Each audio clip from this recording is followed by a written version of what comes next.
Olá pessoal, meu nome é Alessandra e hoje eu vou dar uma aula sobre corrosão.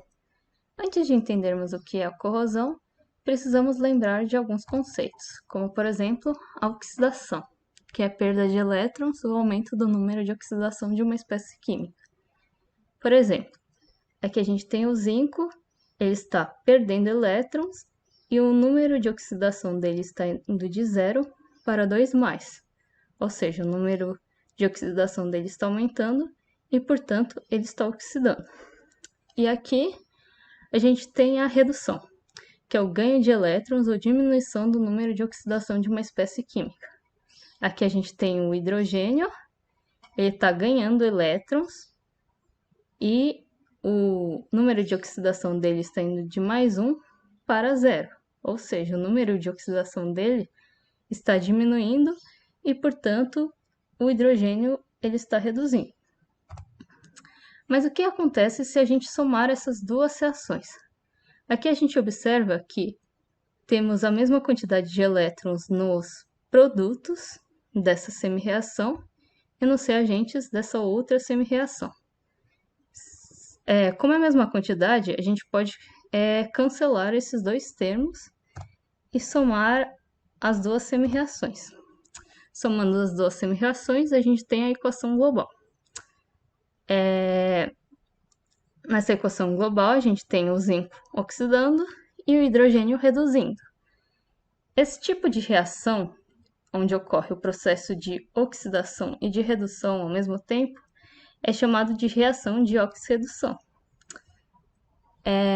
Então, também é necessário que a gente tome cuidado com alguns termos que acabam gerando muita confusão, como, por exemplo, o de agente oxidante, que é a espécie química que age provocando a oxidação de algum elemento presente nos reagentes.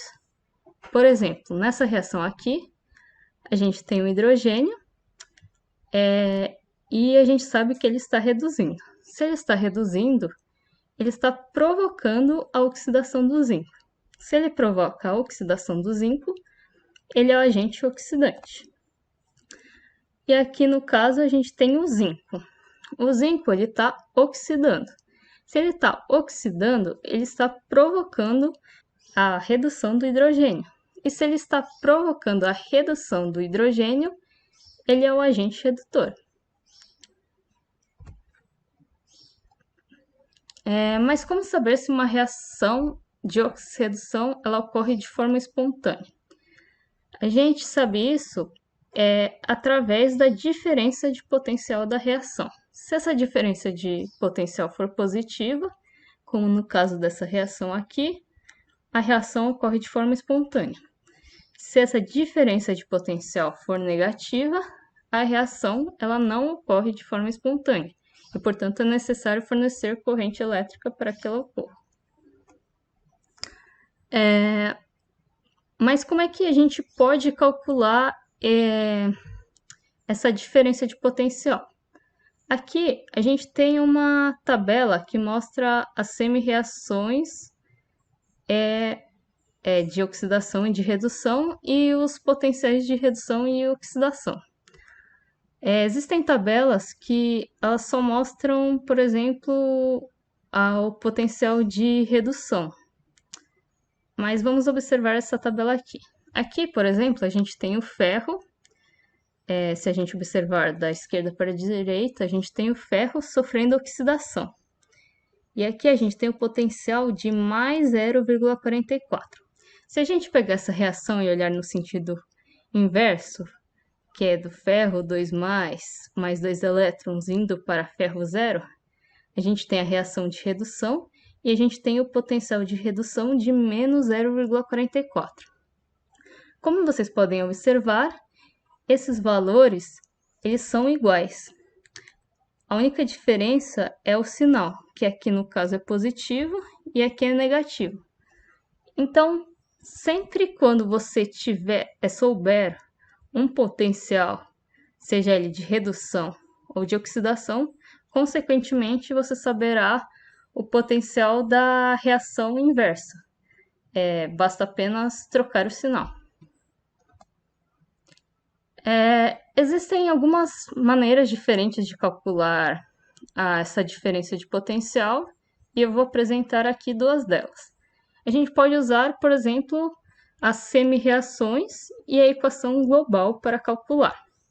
Nesse caso, a gente vai pegar aqui a reação global, que é, por exemplo, a gente pode observar que o zinco ele está oxidando. Então, a gente vai lá e escreve a semi-reação de oxidação do zinco. Zinco indo para zinco 2+, mais 2 elétrons. Como a gente pode observar aqui a gente tem o potencial de redução do zinco. Como a gente quer o potencial de oxidação, basta apenas trocar o sinal. Então, aqui a gente tem o potencial de oxidação de mais 0,76 volts. E aqui a gente também observa nessa reação global que o cobre ele está reduzindo. Então, a gente pega e escreve a reação de redução do cobre. O cobre mais 2 elétrons indo para cobre zero. E aqui a gente pode ver o potencial que é de mais 0,34. Se a gente somar essas duas equações, a gente pode cancelar os elétrons e a gente obtém essa equação global aqui. Então, se a gente somou aqui as reações, a gente também pode somar esses dois potenciais. Então, aqui a gente tem 0,76 mais 0,34 igual a 1,10 volts. Então, a diferença de potencial aqui é de 1,10 volts. Mas também a gente pode calcular essa diferença de potencial pela fórmula, que é a diferença de potencial igual ao potencial de redução do cátodo menos o potencial de redução do ânodo. O cátodo é aquele que sofre redução e o ânodo é o que sofre oxidação. Então, aqui a gente vê, por exemplo, quem está sofrendo redução é o cobre, né? Então, se o cobre está sofrendo redução, a gente pega o potencial de redução dele, que é de mais 0,34. Menos o potencial de redução da espécie que está sofrendo oxidação. No caso aqui é o zinco. Então, menos o potencial do zinco de redução. Então, menos 0,76. Então, aqui ao todo, se a gente fizer essa conta, a gente obtém o mesmo potencial, de 1,10 volts. Aqui, a gente pode calcular das mesmas formas. Então, aqui, primeiramente, a gente vê que o cobre está oxidando. A gente tem a reação inversa aqui, né? Então, a gente pode inverter a reação e inverter o sinal. Então, a gente tem a oxidação do cobre com potencial de menos 0,34. E aqui a gente tem a redução do ferro. Aqui a gente tem o potencial de menos 0,44. Então, se a gente somar as reações, a gente obtém essa equação.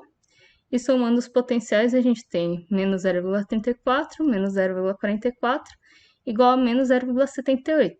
Tá vendo? Esse valor é negativo, então, portanto, essa reação não é espontânea. A reação anterior que a gente tinha calculado, ela tinha um potencial positivo e, portanto, era espontânea.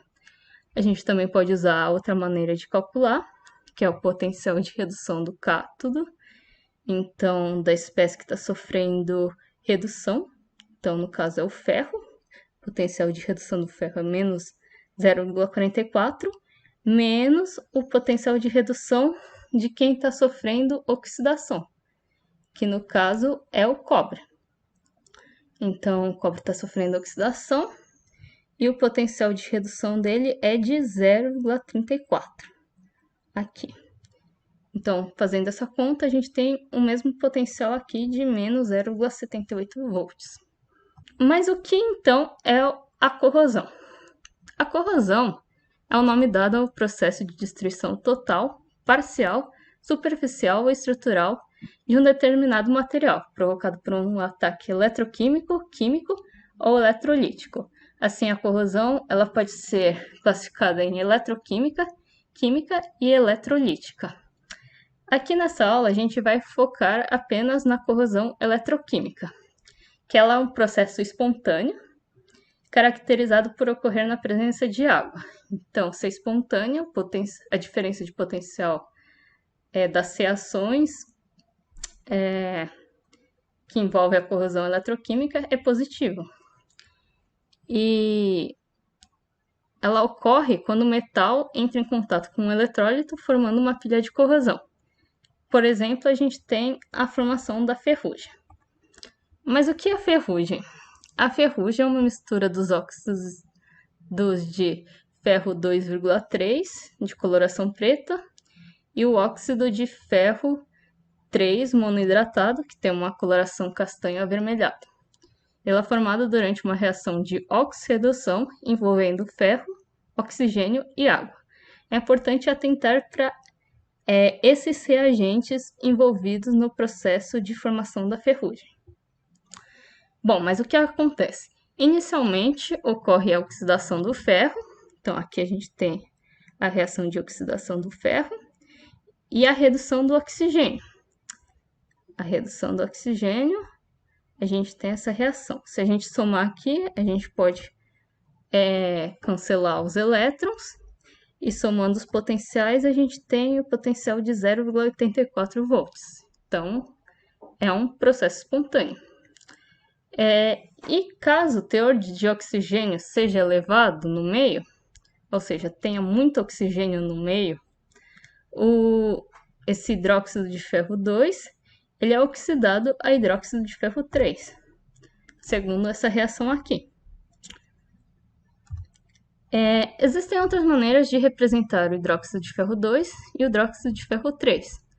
Por exemplo, se o hidróxido de 2 ele perde água e hidrogênio, ele forma esse óxido de ferro 2,3 que tem essa coloração preta. E se o hidróxido de ferro 3 ele perde água, ele forma o óxido de ferro 3 monohidratado que tem essa coloração castanho avermelhada, que é bem típica da ferrugem. Existem maneiras de evitar a corrosão. Uma dessas maneiras é utilizando uma proteção anódica, que consiste em revestir o metal com uma camada protetora que evite seu contato com os agentes corrosivos. Como proteção anódica, temos, por exemplo, o uso de tintas.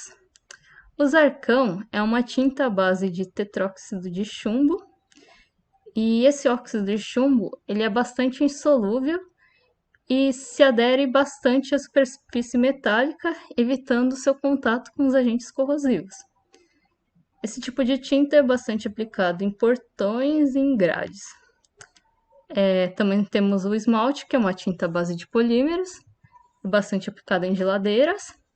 E aqui no caso dos carros, antes de eles passarem pelo processo de pintura, eles sofrem um processo chamado de fosfatização, onde a superfície deles é revestida com fosfatos de manganês, ferro e de zinco. E esses fosfatos, eles se aderem na superfície metálica na forma de cristais. E essa camada, ela faz com que a tinta ela esteja uma melhor adesão à superfície metálica. E fazendo assim com que se evite o contato da superfície metálica do carro contra os agentes corrosivos. Como proteção anódica também temos o uso de óleos lubrificantes em bicicletas. Aqui também a gente tem o óleo protegendo contra os agentes da corrosão. Temos também um outro tipo de proteção, que é denominado proteção catódica. Um exemplo de proteção catódica é o uso do metal de sacrifício, que é basicamente colocar o ferro ou o material que você deseja proteger em contato com outro metal que possua potencial de oxidação maior que o ferro. Por exemplo, o zinco ele possui o potencial de oxidação maior do que o ferro. de 0,76, enquanto o potencial de oxidação do ferro é de 0,44. Então, quando o zinco ele está em contato com o ferro, vai ser ele que vai sofrer a oxidação e, portanto, o ferro vai sofrer a redução. Assim, utilizando-se um metal de sacrifício, é como se a gente utilizasse um metal para oxidar no lugar do material que a gente deseja proteger, que aqui no caso é o ferro. Esse tipo de proteção, utilizando metal de sacrifício, é usado, por exemplo, nos cascos de navio. Os cascos de navio, eles são formados por aço, que é uma liga contendo ferro e carbono. Então, são colocados, por exemplo, umas placas de zinco, porque se os agentes da corrosão entram em contato aqui com o ferro, ao invés do ferro ele sofrer oxidação, na verdade vai ser o zinco. O zinco ele vai oxidar, o zinco contido nessas placas vai oxidar e fornecer elétrons para que o ferro ele permaneça no estado reduzido. Outro exemplo da utilização de metal de sacrifício é quando eles são ligados a oleodutos ou gasodutos. Aqui, por exemplo, a gente tem um tanque de aço que está debaixo da terra e ele está ligado por um fio de cobre a um metal de sacrifício. Então, à medida que os agentes da corrosão entram em contato com esse tanque de aço, o metal de sacrifício aqui, ele começa a oxidar e fornecer elétrons para que o ferro presente no aço aqui, ele permaneça no estado reduzido. Então, à medida que o tempo vai passando, esse metal vai corroendo aqui. Então, é sempre necessário repô-lo. Aqui, como metal de sacrifício, utilizam bastante o magnésio. Se a gente parar para observar, o potencial de redução do magnésio é menor do que do ferro e, portanto, o potencial de oxidação do magnésio é maior do que do ferro. Ou seja, ele é um bom metal de sacrifício, o magnésio. Outra maneira de proteção catódica é a galvanização. Galvanizar o aço consiste em revesti-lo com zinco. Além do zinco ter maior tendência a sofrer oxidação do que o ferro, o zinco ele gera quando ele é oxidado, ele gera uma fina camada de hidróxido de zinco, que é bem aderente ao metal. E assim, essa camada de zinco, de hidróxido de zinco, ela impede que os agentes da corrosão eles continuem entrando em contato com o material. Uma outra maneira de evitar a corrosão é a utilização da folha de Flandres. Vocês já ouviram falar que não se deve consumir alimentos contidos em latas amassadas? Vamos entender o porquê disso. A lata de alimentos ela é formada pela folha de Flandres, que é uma lâmina de aço revestida por uma camada de estanho. Essa parte do estanho ela fica voltada para o interior da lata. Também a parte exterior ela pode ser revestida por estanho também ou por uma tinta. Mas vamos entender o porquê da utilização do estanho. Se o ferro ele estivesse em contato com o alimento, ele sofreria a oxidação muito facilmente. Então, utiliza-se o estanho, que possui um potencial de oxidação menor do que o ferro, para ficar com essa parte voltada para o interior da lata. Mas o que acontece se a gente amassar a lata? Se a gente amassar a lata, a gente rompe essa camada de estanho, fazendo com que o aço ou o ferro contido no aço, ele entre em contato com o alimento e sofra a corrosão, e dessa forma contamine o alimento. Além disso, quando isso ocorre, o ferro ele também vai estar em contato com o estanho. E entre o ferro e o estanho, quem sofre redução é o estanho. Então, além disso, vai ocorrer o processo de redução do estanho e vai acabar por acelerando o processo de oxidação do ferro. Então, é por isso que a gente não pode comer alimentos que estejam em latas amassadas. Bom, pessoal, essa foi a aula de hoje e é isso.